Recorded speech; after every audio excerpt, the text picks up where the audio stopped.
मेरा नाम ममता कुमावत है। मैं ममता कुमावत, मेरे पति का नाम बाल मुकुंद कुमावत है।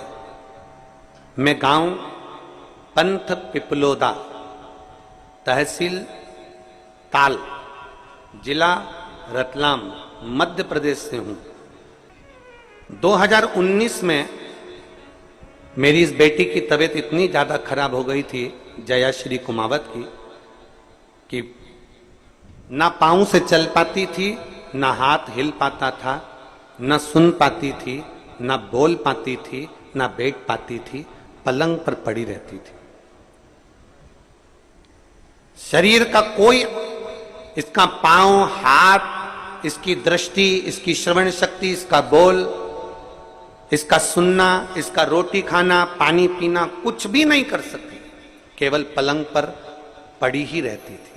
इसको ऐसी बीमारी हो गई थी जिसका कोई हल डॉक्टर के पास भी नहीं था। डॉक्टरों ने तो कह दिया था कि इसको घर ले जाओ, जितना दिन सेवा बन सके उतना दिन कर। 2019, 2020, 2021 इसकी तबीयत और गिरती रही और यह पलंग पर पड़ी की पड़ी रही। पहली बार हमने 2022 में आपकी कथा सुनी और हमने सुनते से ही उसी समय पर आपकी कथा गुरु पूर्णिमा की सीहोर में हो रही थी। तब हम 11/7/2022 को गुरु पूर्णिमा के समय पर कथा सुनने के लिए पंडाल में आ गए और एक दिन की कथा हमने गुरु पूर्णिमा की सुनी और सुनने के बाद बाबा के कंकर शंकर की पूजन कर कर, जल चढ़ाकर, बेलपत्र लेकर चले गए। घर जाकर हमने बेलपत्र बच्ची को दिया और जल चढ़ाना प्रारंभ कर दिया। इतने सालों के बाद 2019 से लेकर 20, 21, 22 तक वो उठकर खड़ी नहीं हुई, बैठी नहीं, ना खा पाती, ना बोल पाती, ना सुन पाती।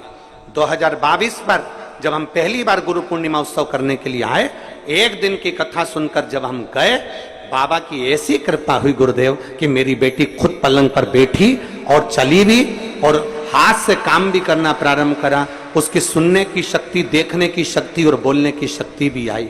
मैं बाबा को, मेरी बेटी इतनी भी खड़ी हो गई ना गुरुदेव, तो मुझे संतुष्टि है, क्योंकि उसको पड़ी हुई देखती थी तो आंख में आंसू भर आता था।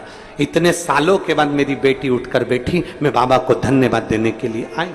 ये शिव तत्व है, योग है। लिख रही है कि ये कभी उठ भी नहीं सकती थी, ये डॉक्टरों के हिसाब से केवल पलंग पर पड़ी रहती थी। खुद उठी, खुद बैठी और शिव कृपा से ये चली भी। ये शिव भक्ति है, इसको ओघड़नाथ की भक्ति कहते हैं। जोरदार ताली बजाओ इस बेटी के लिए जो इतना परिश्रम, इतनी मेहनत।